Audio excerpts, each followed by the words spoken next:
C'est-à-dire qu'il y a une remarque conception... et je vous laisse poursuivre. Non, mais c'est important parce que vous posez un préalable. Nous ne considérons pas ici l'islam comme un christianisme oriental pour les Arabes.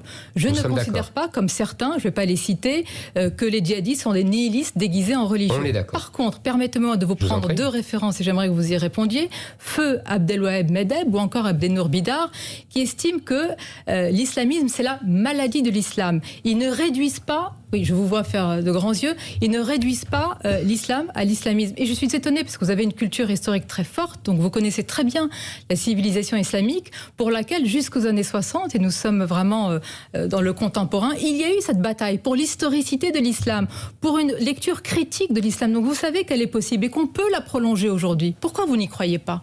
Parce qu'elle a toujours perdu.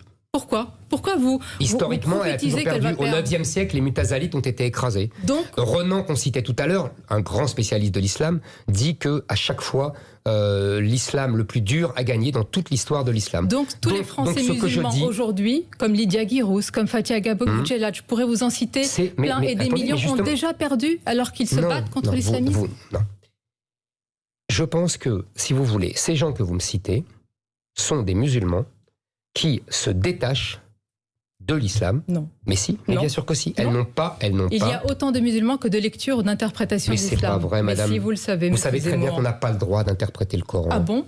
On n'a pas le droit. Depuis le 9e siècle, on a fermé les portes de l'ijtihad. Où est-ce écrit ? Je le répète, on a fermé les portes de l'ijtihad. On a des commentateurs, on n'a pas d'interprètes. Ce n'est pas la même chose. Il y a autant d'interprétations possibles que de musulmans, monsieur. Non, c'est pas vrai. Non, excusez-moi. Si. En revanche, ce qu'on a, c'est des gens qui ont une pratique détachée des préceptes théocratiques et politiques de l'islam. Parce qu'ils ont une lecture qui n'est pas guerrière du Coran. Mais bien sûr, mais c'est ce que je dis. C'est la majorité des Français musulmans. Non, attendez, il y a deux choses. Il y a la lecture de l'islam qui est, ce n'est pas de ma faute, c'est simplement comme ça. Il y a le Coran de Médine, le Coran de la Mecque, vous connaissez ça comme moi, et puis c'est le Coran de Médine qui s'est imposé.